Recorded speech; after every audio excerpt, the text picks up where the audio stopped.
ஹல்லேலூயா. கர்த்தருடைய பரிசுத்த நாமத்திற்கு மகிமை உண்டாவதாக. இன்றைக்கும் இயேசப்பா நம்ம ஒவ்வொருக்கும் கொடுக்கிறதான நல்ல வார்த்தை எபிரேயர் 2வது அதிகாரம் 4வது வசனத்துல, இவ்வளவு பெரிதான ரட்சிப்பை குறித்து நாம் கவலையற்றிருப்போமானால் தண்டனைக்கு எப்படி தப்பித்து கொள்வோம். ரட்சிப்பை கர்த்தர் நமக்கு கொடுத்திருக்கிறார். பாவம் கழுவி பரிசுத்தமாக்கப்பட்டு சபையில் ரட்சிப்புக்குள் நாம் இருக்கிறோம். அப்போ நாம் இதை குறித்து கவலையற்றிருப்போமானால், ரட்சிப்பை காப்பதிலே, ஒரு ரட்சிப்பை காத்து கொள்வதிலே, நாம் ரட்சிப்பை புதுப்பிப்பதிலே, நாம் புது சிருஷ்டியாய் ஒவ்வொரு நாளும் மாறுவதிலே நாம் கவலையற்றவர்களாய் நிர்விசாரமாய் இருப்போம் என்றால் வரும் தண்டனைக்கு நாம் எப்படி தப்பித்துக் கொள்வோம்? அப்போ இன்றைக்கே அனுகிரக நாள், இப்பொழுதே ரட்சணை நாள். அப்போ இந்த அனுகிரக நாட்களில், இந்த கிருபை நாட்களை நாம் அல்லல் தட்டாதபடி, அதை அசட்டை பண்ணாதபடி கர்த்தருடைய கடிந்து கொள்ளுதலுக்கு நாம் என்ன செய்யணும்? திரும்ப வேண்டும். அவருடைய வார்த்தைக்கு நாம் திரும்ப வேண்டும். அப்போ நாம் தண்டனைக்கு நாம் தப்பித்துக் கொள்வோம். அப்போ கர்த்தர் அவருக்கு பிரியமான பிள்ளைகளை சின்ன சிற்சையை கொண்டு அவர் நடத்துகிறார். இப்போ நம்ம வீடுகளில் இருக்கிறோம், நாம குடும்பத்தில்.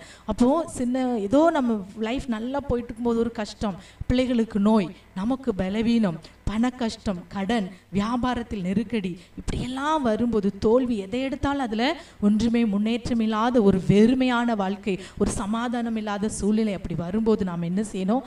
சிந்தித்து பார்க்கணும். கர்த்தருடைய சமூகத்தில் முழங்கால் படியிட்டு ஜெபத்தில் அவர் தேடும்போது கர்த்தர் உணர்த்துவார். அப்போ அதை உணர்த்தும் போது அந்த பாவத்தை, நமக்கு இந்தந்த பாவத்தினால தான் உனக்கு இந்த காரியம் என்று சொல்லி கர்த்தர் உணர்த்தும் போது நாம் என்ன செய்யணும்? அதற்கு கீழ்ப்படிந்து அதை நாம் விட்டுவிட வேண்டும். இதுதான் கரெக்டான ஒரு கிறிஸ்தவ வாழ்க்கை. நிறைய பேர் இதை நான் சொல்லி கேட்டிருக்கேன். என் வாழ்க்கையில் இப்படி பிரச்சனை என்னன்னு பார்க்கும்போது கர்த்தர் எனக்கு வெளிப்படுத்தினார், அதை நான் விட்டுவிட்டேன் அப்படின்னு சொல்லும்போது அவங்க வாழ்க்கையில் கர்த்தர் திரும்ப கட்டுவார். இன்றைக்கும் உங்களுடைய வாழ்க்கையில் இப்படிப்பட்ட ஏதாவது ஒரு பிரச்சனை இருக்குமா என்றால் கர்த்தருடைய சமூகத்தில் முழங்கால் படிட்டு, எதனால் எனக்கு இப்படின்னு சொல்லி உங்களை நீங்கள் அலாசி ஆராய்ந்தீங்கன்னா கர்த்தர் வெளிப்படுத்துவார். ஆகவே இந்த வேளையில் இயேசப்பா அவரை சமீபமாக இருக்கும்போது அவரை நாம் தேடுவோம். தண்டனைக்கு நாம் தப்பித்து கொள்ளும்படி அவர் சிக்ஷிக்கும் போதே நாம் என்ன செய்வோம்?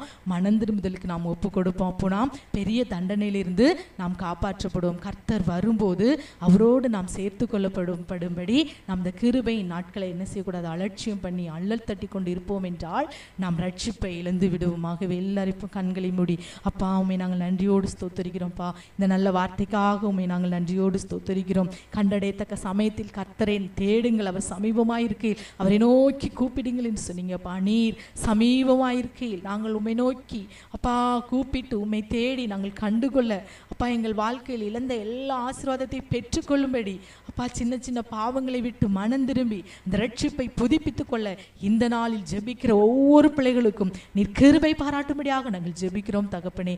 அப்பா நாங்கள் தண்டனைக்கு தப்பித்துக் கொள்ளும்படி, கிருபை நாட்களை நாங்கள் போக்கடிக்காதபடி, அலட்சியம் பண்ணாதபடி, அப்பா உமக்குள் சார்ந்து வாழ நீர் கிருபை செய்யுங்க. பெரிய காரியங்களை செய்யுங்க. எங்களை முற்றிலும் உம்முடைய கரத்தில் ஒப்பு கொடுக்கிறோம்.